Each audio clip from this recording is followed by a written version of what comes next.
Hello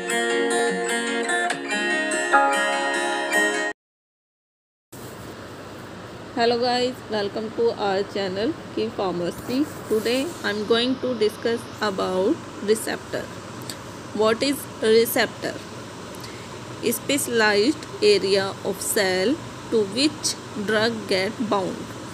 receptor क्या है? एक सेल होती है, उस पे स्पेशल एरिया होता है जिसको रिसेप्टर बोलते हैं और उस पे आकर ड्रग बाइंड करती है। Next, they are regulatory protein macromolecule. तो रिसेप्टर क्या है? एक रेगुलेटरी प्रोटीन होते हैं जो कि मैक्रोमोलिक्यूल्स होते हैं। Next, drug should have selectivity to a receptor. Drug की एक सेलेक्टिविटी या सेलेक्टिव स्पेस होता है, उसको रिसेप्टर कहते हैं। Receptor should have ligand specificity to elicit action. और रिसेप्टर पे क्या है? लिगैंड होते हैं ये, और इनकी खुद की एक स्पेसिसिटी होती है जो कि एक्शन को इलेक्ट करके रखती है। Drug receptor interactions.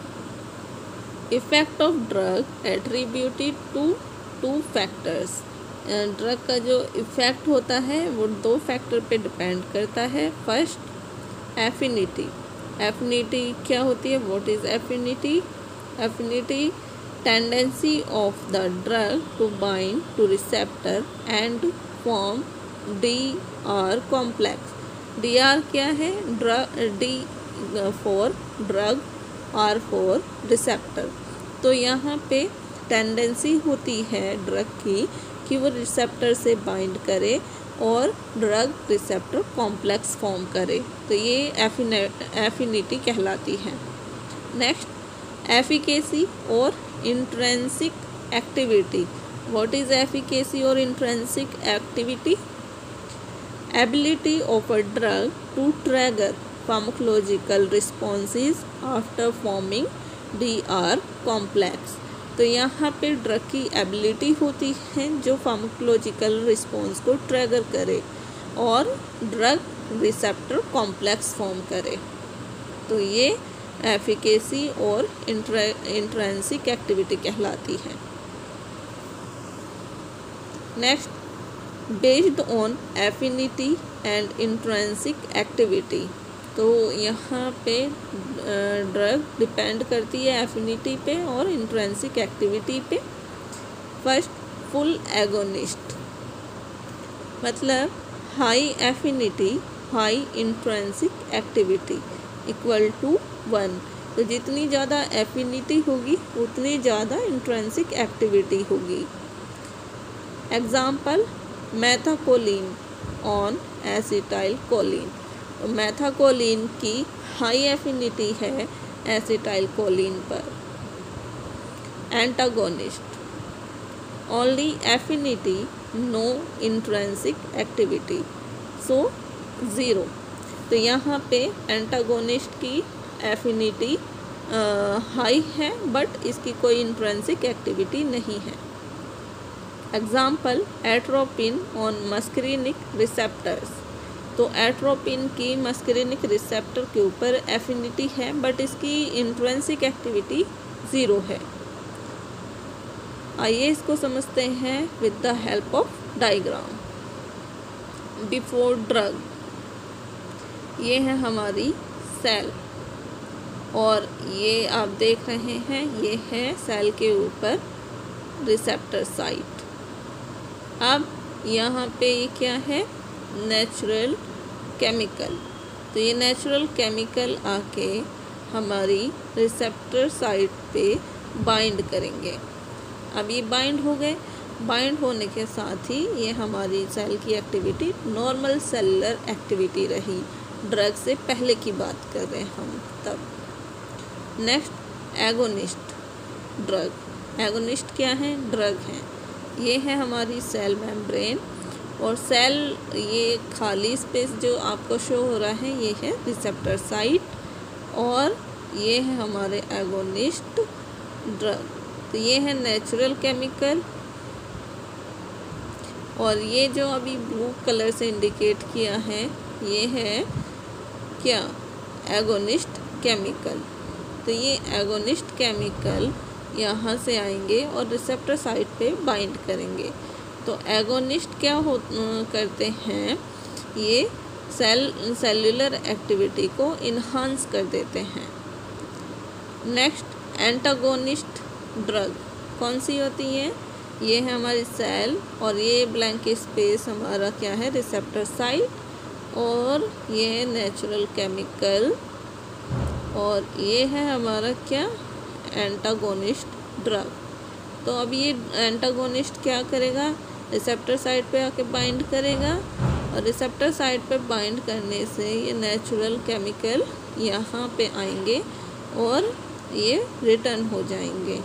फिर रिटर्न होने का क्या मतलब है, यहाँ पे ये एंटागोनिस्ट आके जब अपनी रिसेप्टर साइट पे बाइंड हो जाएंगे तो उसकी वजह से ये केमिकल को एंटर नहीं करने देगा, नेचुरल केमिकल को।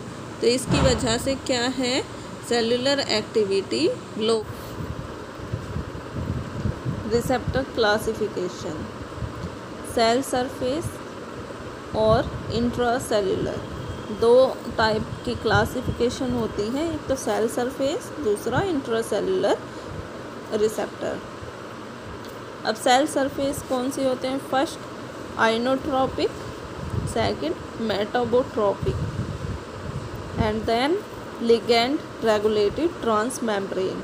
तो ये सेल सरफेस रिसेप्टर तीन टाइप के होते हैं, एक तो आइनोट्रोपिक, दूसरा metabotropic, third ligand regulative transmembrane. And intracellular एक ही टाइप का होता है, nuclear receptor. Next ligand gated ion channels also called ionotropic receptor. तो इनको आइनोट्रोपिक रिसेप्टर कहा जाता है। Involve mainly in fast synaptic transmission. तो ligand gated ion channel fast synaptic transmission में इन्वॉल्व होते हैं। Example NACHR, GABA and glutamate receptor of the NMDA, AMPA and kainate types. तो ये क्या है, जो NACHR, GABA ये क्या है, ग्लूटामेट रिसेप्टर है, NMDA, AMPA ये काइनेट टाइप रिसेप्टर है। तो NACHR की फुल फॉर्म क्या होती है, nicotinic cholinergic receptor. And then GABA की क्या फुल फॉर्म होती है, gamma amino butyric acid. And NMDA की क्या फुल फॉर्म होती है, N methyl D aspartate. AMP क्या होता है, alpha amino 3 hydroxy 5 methyl 4 isoxazole propionic acid receptors. Next features ion channels, क्या फीचर्स होते हैं, first protein molecules form water filled pores that span the membrane। तो जो प्रोटीन मोलिक्यूल होते हैं वो वाटर की फॉर्म होती है और पोर्सेस के द्वारा वो फिल होते हैं मेम्ब्रेन में। Next switch between open and closed state. तो इसमें आयन चैनल जो होते हैं उनमें स्विचेस होते हैं जो या तो ओपन होते हैं या फिर वो क्लोज हो जाते हैं। Next rate and direction of movement depends on electrochemical gradient of the ion.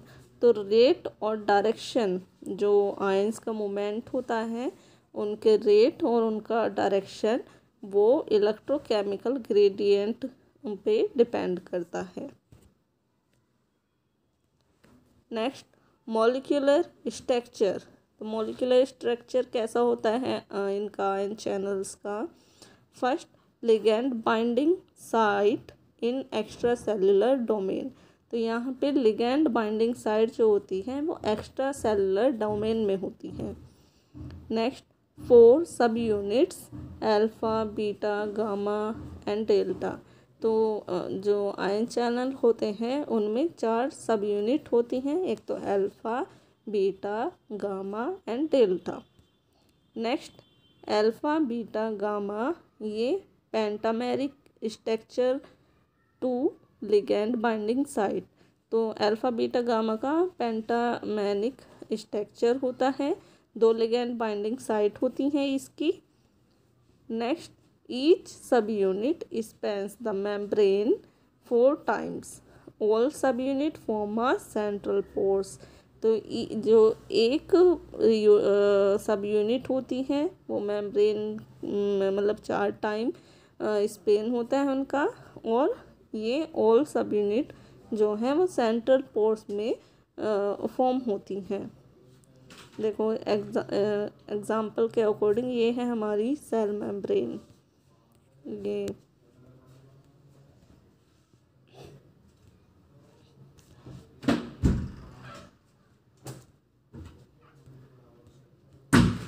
ये सेल मेम्ब्रेन है और सेल मेम्ब्रेन के ऊपर ये क्या है, हमारा आयन चैनल है। और इसमें देखो कहाँ कहाँ प्रेजेंट होती हैं ये यूनिट। देखो अल्फ़ा, ये क्या है, अल्फ़ा, बीटा, फिर अल्फ़ा, गामा, डेल्टा। तो ये क्या है, आपकी सब यूनिट्स हैं। और ये क्या है, आपके लिगैंड बाइंडिंग साइट्स हैं। तो यहाँ पे आके कोई भी लिगैंड बाइंड करेगा इन बाइंडिंग साइट पे। तो ये है आयन चैनल। देन ये आपको पता है सेल मेम्ब्रेन है।